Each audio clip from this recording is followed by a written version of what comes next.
The sky darkened over New York City as the massive ships blocked the sun. They appeared without warning. 5 enormous vessels, each the size of a small city, hovering silently above Earth's major capitals. William Carter stood on the roof of the UN building, his Navy commander uniform crisped despite the sweat forming on his brow. His phone hadn't stopped ringing since the ships appeared 3 hours ago. "Commander Carter," he answered, eyes never leaving the metallic behemoth above. "Bill, get down to Conference Room A immediately," said the voice of General Harris. "They've made contact. They want to talk, and you're our best linguist." William's heart raced as he took the elevator down. 20 years in the Navy, and nothing had prepared him for this day. First contact with an alien civilization. The conference room was packed with military personnel and government officials when he arrived. Screens displayed the same scene from cities worldwide. The strange ships holding position in silent formation. "They call themselves the Tellurian Galactic Empire," General Harris explained.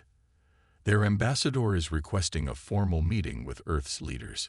Here, tomorrow." Lisa Mendez pushed her way through the crowd. The NASA xenobiologist looked like she hadn't slept in days, her dark hair tied back messily. "Have they provided any biological data?" she asked. "We need to establish quarantine protocols before any face-to-face meeting." The general nodded. "They've sent basic biological information. They claim to be non-toxic to humans and request no special arrangements." William and Lisa exchanged glances. Both felt the same unease. "That's unusual confidence from a species that's never encountered humans before," William said. The next day, the world watched as the Tellurian ambassador's shuttle descended toward UN headquarters. Streets were cleared for miles around. Military forces stood ready, though what they could do against the alien ships was anyone's guess. Ambassador Patricia Whitman waited on the landing pad, flanked by security. William stood nearby, translation equipment ready, though the Tellurians had claimed they could communicate in English. The shuttle door opened, and Lord Vexor emerged. He looked almost human, except for his blue skin that seemed to shimmer with internal light. His eyes reflected like mirrors, showing only the world around him, never what lay behind. "Greetings, people of Earth," Vexor said, his voice melodic and accent-free. "I bring friendship from the Tellurian Empire, ruler of 10,000 worlds." William noticed something odd. Vexor's mouth movements didn't quite match his words. The translation was happening in real time, but it was flawless. Too flawless.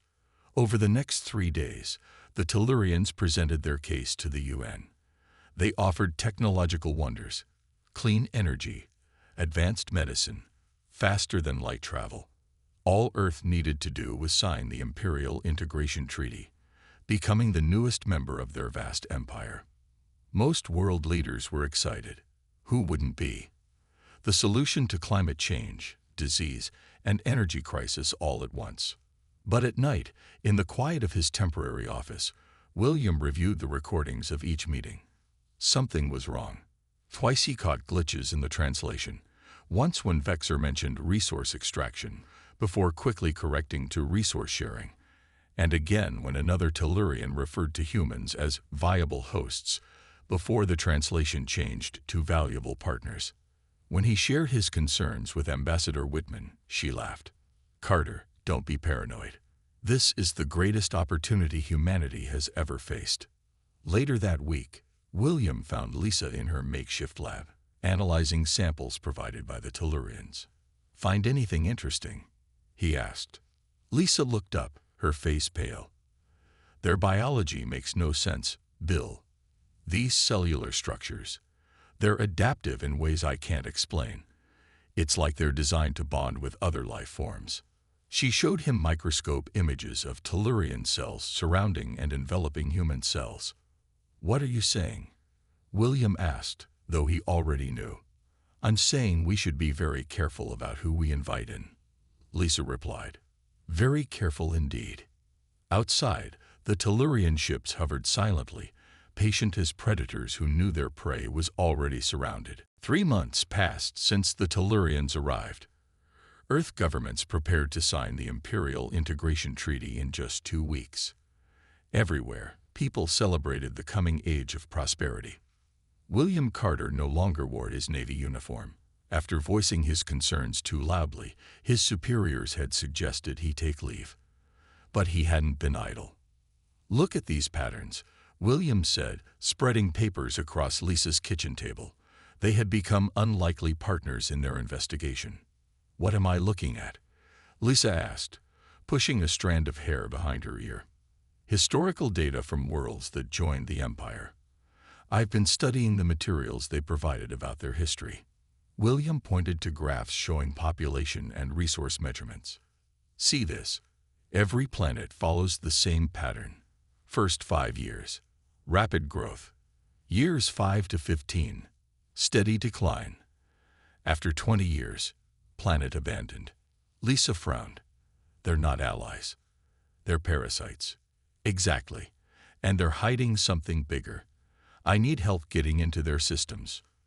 The next day, they met Kyle Rogers at a small coffee shop far from any government buildings.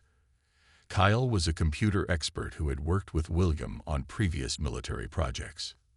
"You want me to hack an alien spaceship?" Kyle whispered, his eyes wide behind thick glasses. "That's crazy, even for you, Bill." "Not the ship, just their diplomatic database. They've connected it to our internet for cultural exchange. There has to be a way in." Kyle hesitated, then nodded. "I've been working on something. Their security is advanced, but not as advanced as they think." 3 days later, Kyle called them at 2 a.m. "You need to see this now," he said, his voice shaking. William and Lisa crowded around Kyle's computer screen in his apartment. The text was alien, but Kyle had run it through a translation program. "This is their classification system," Kyle explained. "Earth is listed as a Class A resource planet with," he swallowed hard, "expendable indigenous population." William felt cold. "What else?" Kyle showed them more files. "They're not just after our resources. They're after us." The files detailed Tellurian biology. They weren't independent beings. They needed host bodies to survive long-term, and humans were rated highly compatible. "The medical examinations they've been offering," Lisa whispered. "They're testing us for compatibility." William thought of his ex-wife Ellen, who now worked for the president. She had taken the Tellurian medical exam last month and had been acting strangely since.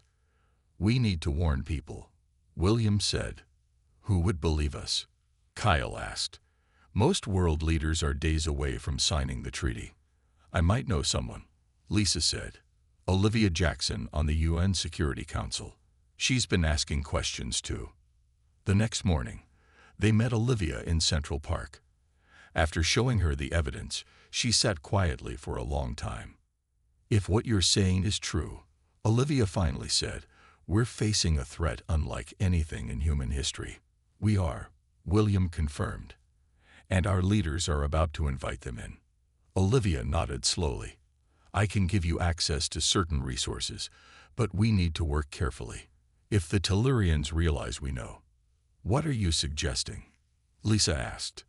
"We need a group, people we can trust, to prepare for the worst-case scenario." Olivia looked at each of them. "I propose we call ourselves Earth First.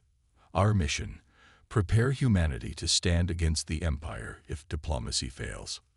William looked up at the distant shape of a Tellurian ship hovering over the New York skyline. "Earth First," he repeated. "I like it."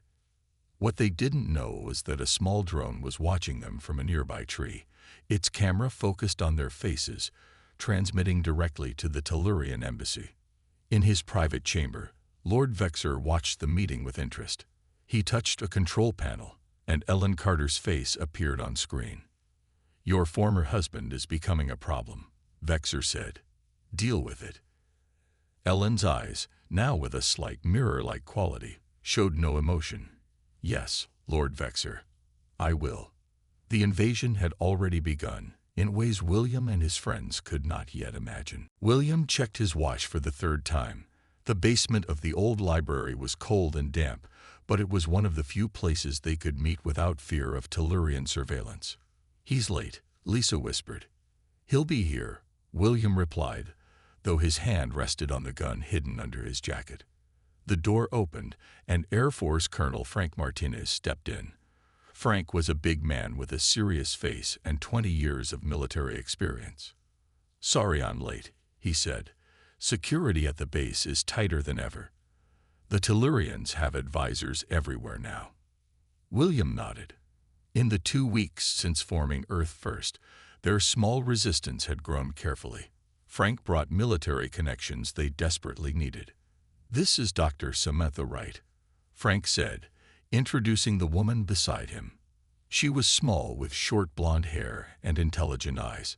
"She's been studying Tellurian energy systems and finding some very interesting things," Samantha added. The group gathered around a table where Kyle had set up old-fashioned paper maps and notebooks. No computers, no phones, nothing the Tellurians could easily track. "We've confirmed at least 200 people who've undergone the Tellurian medical procedures are now showing behavioral changes," Lisa reported. "They all suddenly support the treaty and speak about the Empire with almost religious devotion." "I've seen it at the base," Frank agreed. 3 of my pilots took the Tellurian physical last week. Now they're like different people." William thought of Ellen again. The last time he saw her, she had looked at him like he was a stranger. "I might have found something useful," Samantha said. She unfolded a diagram drawn on paper. "The Tellurians' technology has a weakness. Their ships, weapons, even their communication devices all use the same energy frequency." "What does that mean for us?" William asked. "It means we might be able to disrupt their systems without permanent damage," Samantha explained. "Like temporary paralysis for their technology." Hope flickered across the room for the first time in weeks. The next day, William visited his friend Derek Powell, a journalist who hadn't yet taken a side on the Tellurian question. "I need you to get this ready to publish," William said, handing Derek a thumb drive. "Not now, but when I give the signal." Derek looked uncertain. "What's on it?" "Everything. Their real plans for Earth. Proof that they're altering people who undergo their procedures." William leaned forward. "If something happens to me, publish it immediately." That evening, William waited outside the White House staff entrance. When Ellen emerged, he stepped forward. "We need to talk," he said. Ellen's face showed no emotion, so unlike the woman he had once loved. "There's nothing to discuss, William. What did they do to you during that medical exam?" A flicker of something, fear, crossed her face before disappearing. "They helped me see the truth. The Empire is our future. Ellen, listen to me. They're not here to help us. They're parasites looking for hosts." She stepped back. "You're spreading dangerous lies. I should report you." The Ellen I knew would have questioned everything. She would have demanded proof before believing anyone, human or alien. For a moment, Ellen seemed to struggle internally. Then her eyes hardened again. "Stay away from me, William. For your own safety." As she walked away, William noticed something disturbing. A small blue vein pulsing at the base of her neck. Something was changing her from the inside. Back at their makeshift headquarters, Lisa examined blood samples from a willing volunteer who had undergone Tellurian procedures. "Found something," she called to the others. On her microscope screen, tiny mechanical devices moved through human blood cells. "Nanobots," Kyle whispered. "They're not just influencing people psychologically. They're physically changing them." "How many people have been examined by the Tellurians so far?" Olivia asked. "Over 15,000 worldwide," Frank answered. "Mostly government officials, military leaders, and influential citizens." William stared at the microscope. "We're running out of time. The treaty signing is in 5 days." "Then we need to move now," Samantha said. "My disruptor prototype is ready for testing. And I've made contact with Captain Grace Miller," Frank added. She commands the U.S. Arlington submarine. She believes us and offers it as a mobile base if things go bad. William nodded. Good, because I have a feeling they're about to get much worse. 3 days until the treaty signing, William said, pacing the small room aboard the U.S. Arlington. After their meeting place was raided by security forces, Captain Grace Miller had kept her promise, offering her submarine as their new headquarters. The vessel sat in deep water off the coast, invisible to Tellurian scanners. The captain, a tall woman with gray-streaked hair and steady hands, had risked her career to help them. "We need more than theories now," she said. "We need proof that will convince the world." Kyle looked up from his computer. "I might have something. I've been digging deeper into the Tellurian database. There's a hidden archive of records from other planets they've conquered." He turned his screen to show them. The footage was grainy but clear enough. Alien beings on distant worlds being rounded up, forced into labor camps, used as test subjects in Tellurian labs. "What happens to these species in the end?" Lisa asked quietly. Kyle switched to another file. "They're replaced. Every time.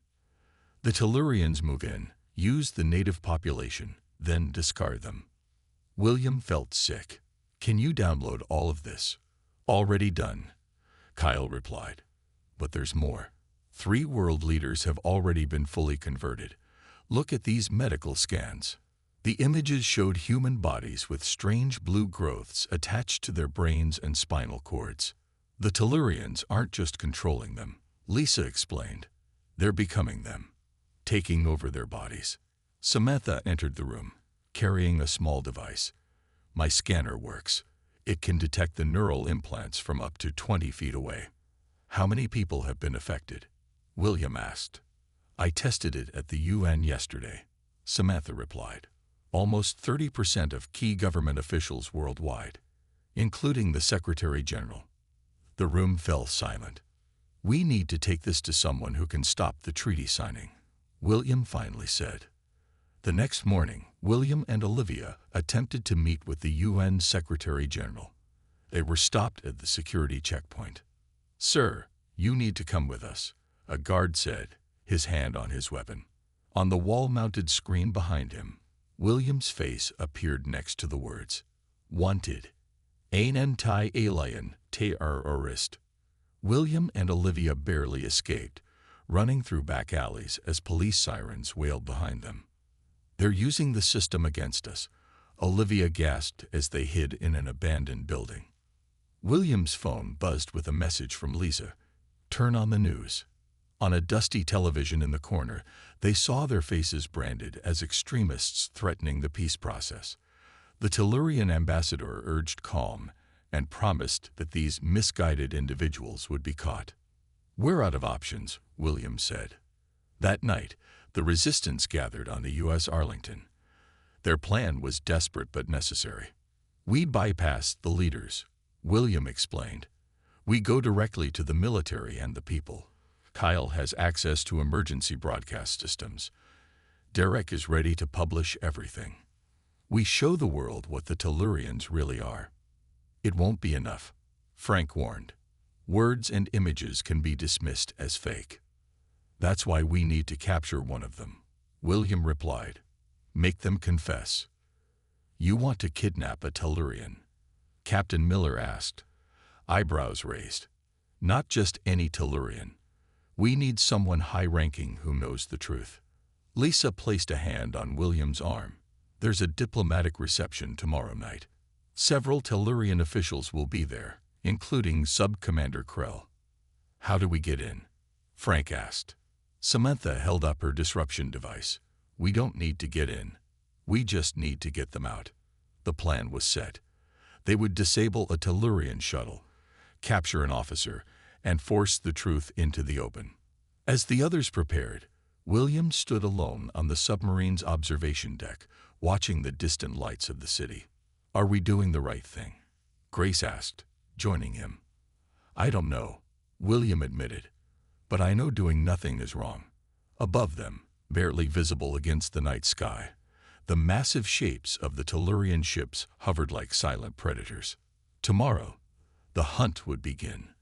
But this time, humans would be the hunters. Rain fell over Washington, D.C. as the Tellurian shuttle glided toward the embassy reception. Inside the small craft, Sub-Commander Krell adjusted his formal attire, annoyed at having to mimic human customs. "How much longer must we maintain this charade?" he asked Lord Vexor. 6 more days, Vexor replied.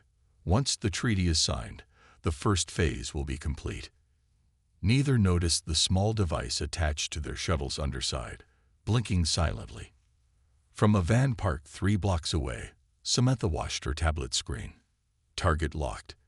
Disruption pulse in 3, 2, 1. She pressed the button. The effect was immediate.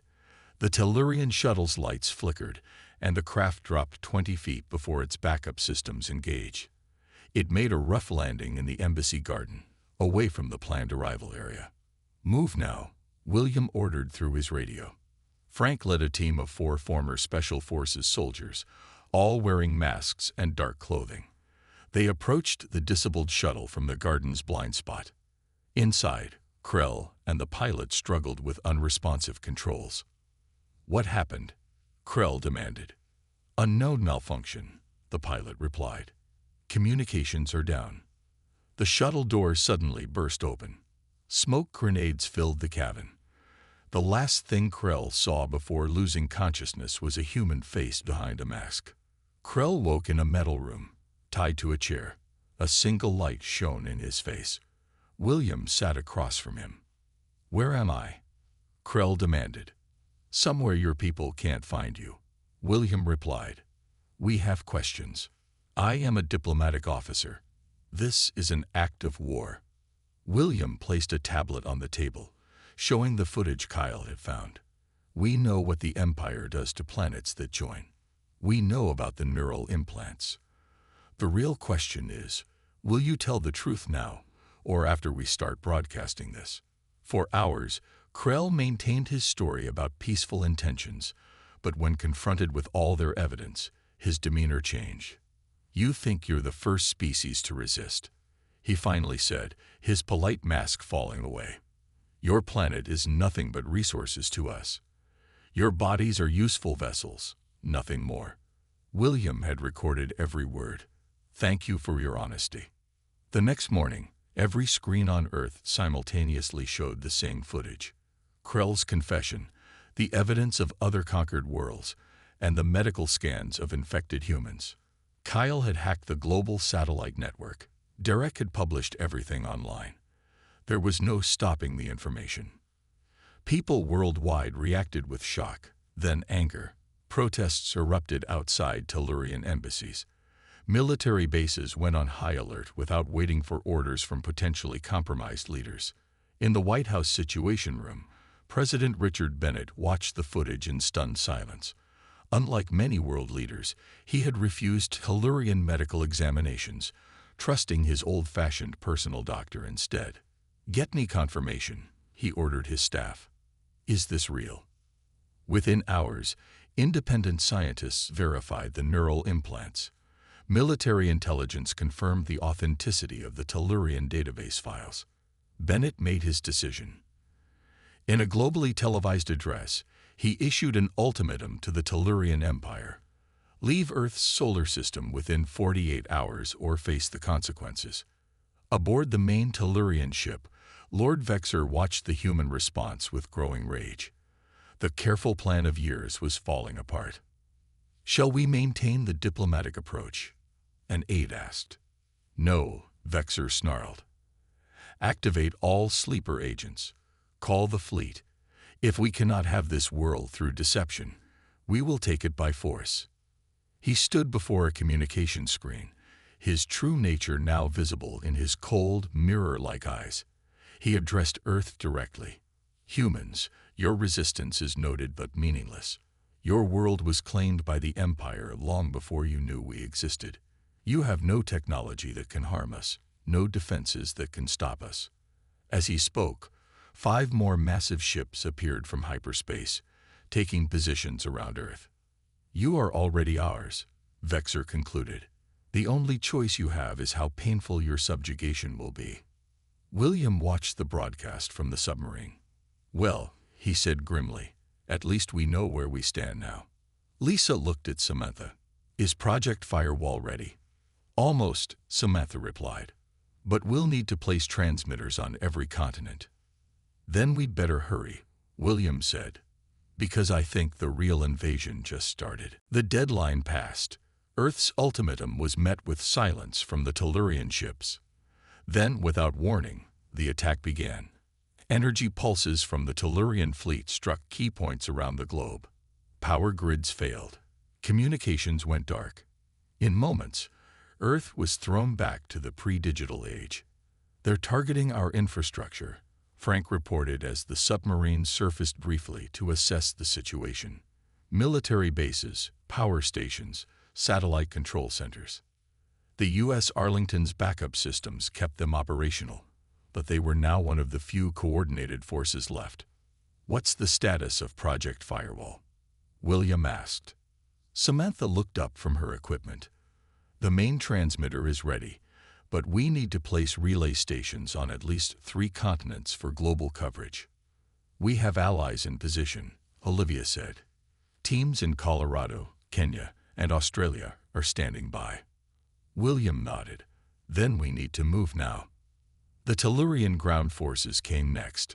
Shuttles descended on major cities, disgorging troops with advanced weapons. They moved with cold efficiency, targeting government buildings and military installations. In Colorado, Colonel Frank Martinez led a mixed force of soldiers from various nations to defend the main transmitter array. They had set up in an old military bunker in the mountains. Hold the line, Frank shouted as Tellurian troops approached. The human defenders fought bravely, but their conventional weapons were barely effective against the aliens' armor. Frank watched good soldiers fall. Just when it seemed they would be overrun, he remembered Samantha's research. Aim for their helmet sensors, the eyepieces. The adjustment worked. The Tellurian troops weren't invincible after all. On the U.S. Arlington, near the Midway Islands, Lisa and Samantha worked frantically to complete the master control system for Project Firewall. Will this really work? Captain Miller asked, watching over their shoulders. In theory, Samantha replied. We're using their own energy frequency against them. It should disrupt all Tellurian technology without harming our own. Lisa added the final connections. Ready for activation. We just need confirmation from the other sites. William received a transmission from Frank. His voice was strained, gunfire in the background. Colorado transmitter secure. Ready on your mark. Similar messages came from Kenya and Australia. Against all odds, the teams had held their positions. Activate Project Firewall, William ordered. Samantha pressed the activation sequence. For a moment, nothing happened. Then, a wave of energy spread out from the 3 transmitter sites, invisible but powerful. In orbit, the Tellurian ships suddenly lost power, their lights flickering out.